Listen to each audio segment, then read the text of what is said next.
Politician हो या rock star हो या आई डोंट नो, अब literally you teach Newton's law of motion, electromagnetism. बिल्कुल सर, बिल्कुल। सबसे टफ चीज़ को पढ़ाने का आनंद अलग है। बट लोग ऐसे इमोशनली चीयर कैसे कर रहे हैं इस पे? शायद वो पर्सनली कनेक्ट करते हैं, या जो सबसे टफ चीज़ है उसको अगर अपन आसानी से पढ़ा पाएँ, सरस्वती जी की कृपा हो आप पे, तो शायद बच्चे कनेक्ट करते हैं। So you run, for those who don't know NV sir, it only means you are very old, because all young people know him, है ना? बात सही है कि नहीं? करोड़ों, literally crores of views on YouTube, not exaggeration, more views than some movie songs. Thank you. For physics. I don't know. I don't know whether to feel disturbed or feel happy for my country. पर ये हो क्या रहा है बच्चों को कि physics में मजे ले रहे हैं? सर एक्चुअली क्या है कि मुझे फिजिक्स से व्यक्तिगत रूप से बहुत डर लगता था। जब मैं आईआईटी की तैयारी कर रहा था तो पहली बार मेरे फिजिक्स में 0 नंबर आए, और जिस कोचिंग में मैं पढ़ता था तो उस समय सब्जेक्टिव पेपर हुआ करता था, तो 0 नंबर आए तो किसी बच्चे की बेइज्जती ना हो इसलिए टीचर ने मेरी कॉपी छुपा के दी। तब मुझे एहसास हुआ कि यार ये सबसे टफ सब्जेक्ट है जो मुझे समझ नहीं आ रहा। तो मैंने इस पर बहुत मेहनत करी, और मैं चाहता हूं कि अब मुझसे पढ़ने वाले या देश के जितने भी बच्चे हैं उनके किसी के भी 0 नंबर ना आए, बल्कि पूरे में से पूरे आए। 0 आए थे? बिल्कुल, पहली बार। 0 के लिए तो मेहनत चाहिए, बहुत मेहनत चाहिए सर उसके लिए। 0 मतलब कई बार तो गलती से ही हो जाता है। In fact if I remember your journey is कि आप जब छोटे थे, when as a student 10th के बाद आप कोटा गए थे। Now many of you know कि कोटा में एंट्रेंस एग्जाम की तैयारी कराते हैं, राइट? आपको ये पता है कोटा में एंट्रेंस एग्जाम की तैयारी करने के लिए भी एंट्रेंस एग्जाम होता है, और कई बार उसकी एंट्रेंस एग्जाम की तैयारी के लिए भी एंट्रेंस एग्जाम होता है। और आपने दिया था और आपको तो देने ही नहीं दिया, आपने कहा तो नालायक है लड़का।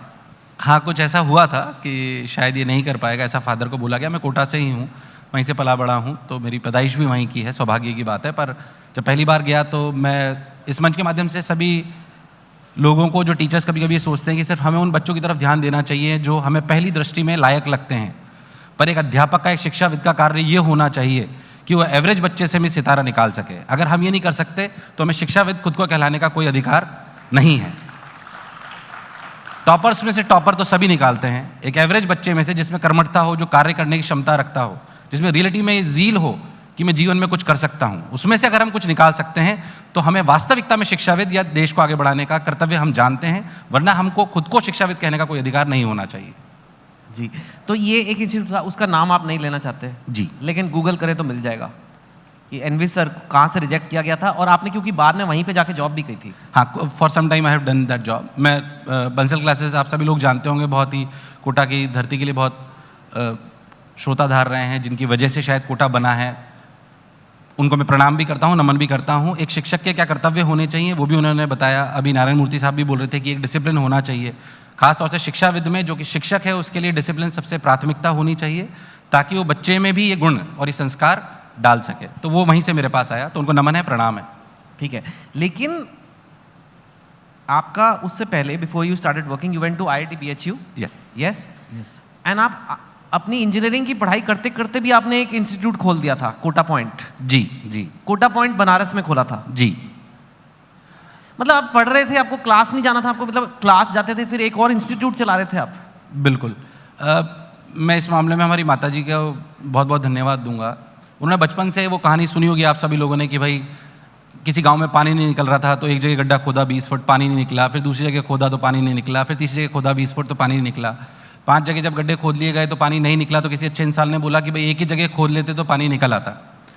ये कहानी उन्होंने मुझे बचपन से सुनाई, और जब मैं फर्स्ट ईयर में IIT में सेलेक्ट हुआ, किसी को उम्मीद नहीं थी कि मैं सेलेक्ट होऊंगा। एवरेज बच्चा था, मध्यवर्गीय परिवार से आता हूँ, किसी को ज़्यादा उम्मीद भी नहीं थी, पर सेलेक्ट हुआ। तो उन्होंने एक ही बात बोली कि जो भी तुम्हें बनना है जीवन में, वो फर्स्ट ईयर में आप सोच लेना कि आपको क्या बनना है, और पूरे 3 साल उसी पे काम करना है आपको। तो पहली बार मैंने सोचा, क्योंकि मैं बहुत प्रभावित था, शिक्षा प्रणाली जो कोटा की है वहीं से पढ़ा था, तो शिक्षकों का मैंने मान सम्मान, उनका ऑरा बहुत कुछ देखा था, तो मैं उससे प्रभावित था। तो मैं अपने शिक्षक के पास गया और मैंने बोला कि सर मैं शिक्षक बनना चाहता हूँ, और स्पेशली फिजिक्स का टीचर बनना चाहता हूँ। तो उन्होंने बोला कि देख, ज्ञान बांटने वाले बहुत है, ज्ञान बहुत लोगों को है, पर आपको ज्ञान होना और आप उस ज्ञान को दूसरे बच्चों को अनुसरण करा पाएं और वो आपकी बात समझ पाएं, इन दोनों बातों में बहुत अंतर है। तो उन्होंने बोला पहले आप पढ़ा के देखिए। मैं उनको भी इस मंच के माध्यम से प्रणाम करता हूं कि उन्होंने ये बात बोली कि सरस्वती जी आपके साथ हैं कि नहीं है, that is very very important.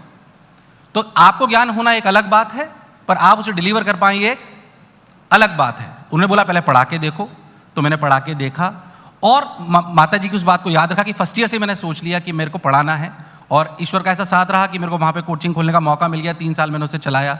जब 4th ईयर में छोड़ा तो 700 बच्चे हमारी कोचिंग पे थे। वो बहुत कठिन परिश्रम का समय था, 4 घंटे ही सोने को मिलता था, 15-16 घंटे कॉलेज के साथ काम करना। बट हाँ, ये सौभाग्य की बात है कि मैं वो कर पाया।